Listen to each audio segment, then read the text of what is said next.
আসসালামু আলাইকুম viewers, TDS online জন্য সবাইকে স্বাগতম। সাথে আছি আমি ইমাম হুসাইন রিফাত। আজকে দেখাবো আপনার কাছে থাকা যে কোনো লো কোয়ালিটির ফটোকে কিভাবে আপনি এইচডি কোয়ালিটির ফটো তৈরি করবেন বা প্রফেশনাল ফটোতে রূপান্তরিত করবেন। আপনারা দেখতে পাচ্ছেন আমি ফটোশপে একটি লো কোয়ালিটির ফটো ওপেন অবস্থায় রাখছি। ছবিটা কিন্তু একটু জুম করলে বেড়ে যাচ্ছে।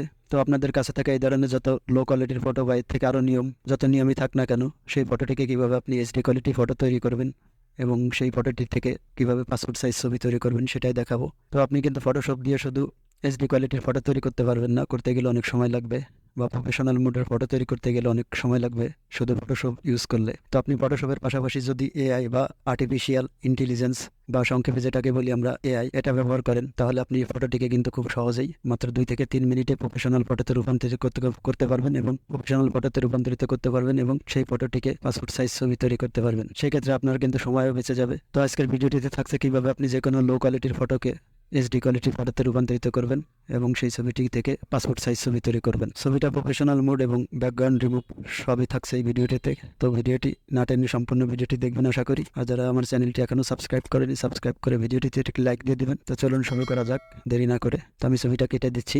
তো প্রথমে আপনার কম্পিউটার থেকে যে কোনো একটি ব্রাউজার ওপেন করবেন। তো আমি গুগল ক্রোম ব্রাউজারটা ওপেন করলাম। তো এখানে লিখবেন আপনি প্রথমে enhance photo, ENHANCE enhance photo, এটুকু লিখে জাস্ট ইন্টারফেস করে দেবেন। তো আপনাদের সামনে প্রথমে যে ওয়েবসাইটটা থাকবে অল এআই ইমেজ ইনহ্যান্সার, এটার উপরে ক্লিক করে দেবেন। তো এই ধরনের একটা ইন্টারফেস ওপেন হবে আপনাদের সামনে। এখান থেকে আপনি সাইন ইন বা লগ ইন করে নেবেন আপনার জিমেল আইডি দিয়ে। তো আমি এটা সাইন ইন করে নিচ্ছি। তো আমার এটা কিন্তু সাইন ইন হয়ে গেছে। এখন যেটা করতে হবে, এখানে দেখেন বাম সাইডে প্রোডাক্ট, এই প্রোডাক্টের উপরে মাউস রাখবেন। এখান থেকে বাম সাইডে দেখেন ফটো ইনহ্যান্সার শার্পেনার, এটার উপরে মাউসটা ধরে ক্লিক করে দেবেন। এখন আপলোড ইমেজ, এখান থেকে আপনার যে ফটোটা এখানে আপলোড করে দেবেন। তো আপনি যেখানে রাখছেন সেখানে যাবেন। আমি ডেস্কটপে রাখছি, এখান থেকে ডেস্কটপটা সিলেক্ট করে দিলাম। দিয়ে এখান থেকে এই ফটোটা ডাবল প্রেস করবো অথবা সিলেক্ট করে ওপরে প্রেস করে দেবো। তো মাউস ধরে স্ক্রল করে একটু নিচের দিকে আসবেন। দেখেন এখানে আমাদের ফটোটা কিন্তু আপলোড হচ্ছে। তো দেখতেই পাচ্ছেন সাথে সাথেই কিন্তু এখানে আপলোড হয়ে গেছে। আমাদের মেন যে ফটোটা, এটা পাশে বাম পাশে একটু ঘোলা রয়েছে আর এটা কিন্তু ক্লিন হয়ে আছে। তো এখন এই ফটোটাকে আপনি ডাউনলোড করবেন। এখান থেকে মাউস রাখবেন, ফ্রি ডাউনলোড। মাউসটা রাখলে এখান থেকে পিএনজি অথবা জেপিজি, তো আপনি জেপিজি আকারে এটা ডাউনলোড করবেন। এটা সিলেক্ট করে দেবেন। এখান থেকে ইমেজ কোয়ালিটিটা একটু 100 করে দেবেন, দিয়ে এখান থেকে ডাউনলোড করে দেবেন। তো দেখেন আমাদের এখানে কিন্তু ডাউনলোড হয়ে গেছে। তো দেখতে পাচ্ছেন ফটোটা কিন্তু মুহূর্তেই খুব শার্পনেস চলে আসছে এবং কোয়ালিটি কত সুন্দর চলে আসছে। এখন এই ফটোটা আপনি ফটোশপ দিয়েও আপনি কিন্তু ব্যাকগ্রাউন্ড রিমুভ করতে পারবেন অথবা এআর মাধ্যমে আপনি এটা রিমুভ করতে পারবেন ব্যাকগ্রাউন্ড। তো আপনি সময় বাঁচানোর জন্য আপনি আবারও সেই সেম জায়গায় যাবেন। এখান থেকে প্রোডাক্টে মাউস রাখবেন। এখান থেকে ইমেজ ব্যাকগ্রাউন্ড রিমুভার, এটার উপরে ক্লিক করে দেবেন। করার পরে এখান থেকে আপলোড ইমেজ, ওই ফটোটা আবার এখানে আপলোড করে দেবেন। এখানে ক্লিক করার সাথে সাথে এটা আবার আপলোড হয়ে যাবে। এটা ডাবল প্রেস করে এখানে আপলোড করে দেবেন। তো দেখতে পাচ্ছেন সাথে সাথেই কিন্তু আমাদের ব্যাকগ্রাউন্ড রিমুভ হয়ে গেছে মুহূর্তেই। তো আপনি এই কাজটা করতে গেলে কিন্তু আপনার ফটোশপে অনেক সময় ব্যয় হতো। তো এটা কিন্তু খুব নিখুঁতভাবেই কিন্তু আপনার এটা ব্যাকগ্রাউন্ড রিমুভ হয়ে গেছে। তো এখান থেকে আপনি চাইলে পিছনে যে কোনো একটা ব্যাকগ্রাউন্ড সেট করে নিতে পারবেন এখান থেকেই। তো তার জন্য এখান থেকে ডান সাইডে দেখেন কালার বক্স আছে, এখানে ক্লিক করবেন। এখান থেকে যে কোনো একটা কালার এখানে আপনি চুজ করে দেবেন। তো আমি এই কালারটা রাখলাম, রেখে এখান থেকে আবার মাউস রেখে এখান থেকে জেপিজি আকারে এটা ডাউনলোড করলাম। তো এখানে আমি ক্লিক করলাম, করে এটা আমি ফটোশপে নিয়ে আসবো। এখান থেকে ওপেনে ক্লিক করে এখান থেকে ফটোশপটা সিলেক্ট করে দেবো। তো দেখতে পাচ্ছেন আমার জন্য এটা কিন্তু ফটোশপে চলে আসছে। তো এখন আমি ফটোশপ দিয়ে বাকি কাজটুকু সারবো। যেখানে যেখানে কালো আছে বা যেখানে যেখানে আমাদের ম্যাচিং করানো দরকার কালারটা, সেটা আমি ফটোশপের মাধ্যমে করবো। তো তার জন্য এখান থেকে ম্যাজিক টুলটা সিলেক্ট করব, করে আমি এখানে মাউস শিফট প্রেস করে ধরে রেখে মাউসটা ড্র্যাগ করব যেখানে যেখানে কালো আছে। তো এখানে আমাদের কিন্তু সিলেক্ট হয়ে গেছে কালো অংশটুকু। তো এখানে আমি ফেদার ইউজ করবো। তার জন্য আপনি কিবোর্ড থেকে কন্ট্রোল অল্ট ডি অথবা রাইট বাটন প্রেস করবেন, এখান থেকে ফেদার দিবেন। তো আপনার ফটোর রেজুলেশন অনুযায়ী এখানে ফেদার দেবেন। আমি 10 দিলাম, দিয়ে ওকে করে দিলাম। এখন এখানে আমি কার্ভ ফাইলটা এনে এটা একটু লাইট করে দেবো। কন্ট্রোল এম প্রেস করব, করে কার্ভ ফাইলটা ওপেন করলাম। এখান থেকে RGB সিলেক্ট করে নিচের স্লাইডারটা ধরে একটু উপর দিক দিয়ে দেবো। এখন ওকে করে দিলাম। এখন কন্ট্রোল ডি দিয়ে এটা ডিসিলেক্ট করে দিলাম।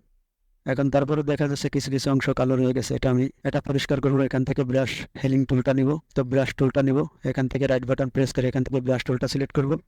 তো এখানে অপাসিটি আমি 20 দেবো এবং ফ্লেয়ার দেবো আমি 25। মাউসের বল পয়েন্টটা একটু ছোট বড় করে নিব।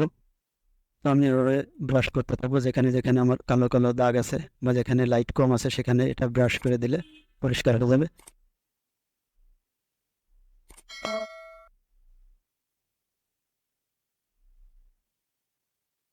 তো ফিনির একটু দেখতেছেন আমাদের কালারটা একটু অন্যরকম আছে। তো চুলটা আমি আর একটু ব্ল্যাক করে দেবো, তার জন্য এখান থেকে ম্যাজিক টুলটা নিব, নিয়ে এখানে চুলের উপরে প্রেস করবো, শিফট প্রেস করে ধরে এখানে feather scale right button press করে এখানে আবার টেন দিলাম আমি, কন্ট্রোল এম প্রেস করে আবার কাজ ফাইল টানবো। এখানে RGB থাকা অবস্থায় নিচে স্লাইডারটা ধরে একটু নিচের দিকে দেবো, কন্ট্রোল ডিয়ামিটার ডিসিলেক্ট করে দিলাম। তো এটার ব্রাইটনেস আর একটু বাড়ানোর জন্য এখান থেকে ইমেজে যাব, এখান থেকে অ্যাডজাস্টমেন্টে গিয়ে এখান থেকে ব্রাইটনেসটা সিলেক্ট করে দেবো, নিচে স্লাইডারটা ধরে একটু ডান দিকে দেবো, ওকে করে দেবো। তো আপনি কালারটা অ্যাডজাস্টমেন্ট করবেন, কন্ট্রোল এল প্রেস করে একটা লেভেল বক্স নিয়ে আসবেন, এখান থেকে আপনি কালারটা অ্যাডজাস্টমেন্ট করে নিতে পারবেন। আমরা কন্ট্রোল বি প্রেস করবো, কালার ব্যালেন্স বক্স আসবে, এখান থেকে আপনি কালারটা অ্যাডজাস্টমেন্ট করে নেবেন আপনার ফটোর কালার অনুযায়ী।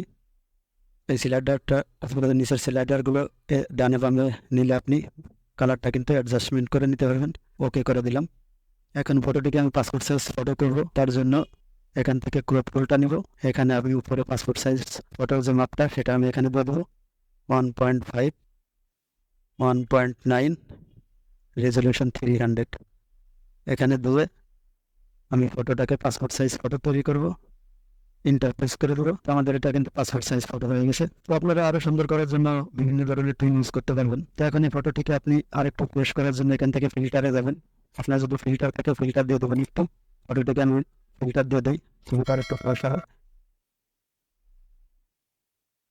তো আমি দুইটা ফটোগুলি পাশাপাশি রাখি, তো দেখতে পাচ্ছেন কতটুকু পার্থক্য হয়েছে, ছবিতে কতটুকু ডিফারেন্স হয়েছে। তো এভাবে আপনি ফটোশপের পাশাপাশি যদি AI টুল ইউজ করেন তাহলে আপনি ফটোটিকে কিন্তু খুব সহজেই অল্প সময়ে প্রফেশনাল ফটোতে রূপান্তরিত করতে পারবেন। তো ওই ছবিটিকে আপনি কিভাবে এখন প্রয়োজনীয় প্রিন্ট করবেন, তার জন্য আপনি এখান থেকে ফাইলে যাবেন অথবা কন্ট্রোল এন প্রেস করবেন, এখান থেকে নিউ এটা সিলেক্ট করে নিয়ে এরপর একটা পেজ নেবেন অথবা আপনি আপনার চাহিদা অনুযায়ী একটা পেজ নেবেন, ওকে করে দিবেন। এখানে মাউসটা ধরে ওই পাশে সরায় এই দিক থেকে আপনি মুভ টুলটা সিলেক্ট করবেন, করে ছবিটার উপর মাউস ধরে ড্র্যাগ করে এবার টান দিয়ে পেজের উপর ছেড়ে দিবেন। তো ছবিটিকে এখন যদি আপনি ডাবল করতে চান তাহলে অল বাটন প্রেস করে ধরে টান দিতে হবে মাউস দিয়ে। তো দেখতে পাচ্ছেন আপনার ছবিটা ডাবল হয়ে গেছে। এখন এখানে দেখতেছেন লেয়ার বক্সে দুইটা লেয়ার, তারপর একটা সিলেক্ট করে কন্ট্রোল ই প্রেস করে দিলাম, একটা লেয়ার করলাম। এখান থেকে আবার অল বাটন প্রেস করে ধরে টান দেবো। এখন এটা প্রিন্ট করে কন্ট্রোল পি প্রেস করবেন, আপনাদের প্রিন্টার অপশন চলে আসবে, এখান থেকে আপনি সেট আপ করে প্রিন্ট দিতে পারবেন। তো ভিডিওটা যদি ভালো লাগে অবশ্যই চ্যানেলটাকে সাবস্ক্রাইব করে দেবেন। ধন্যবাদ সবাইকে, ভালো থাকবেন, আল্লাহ হাফেজ।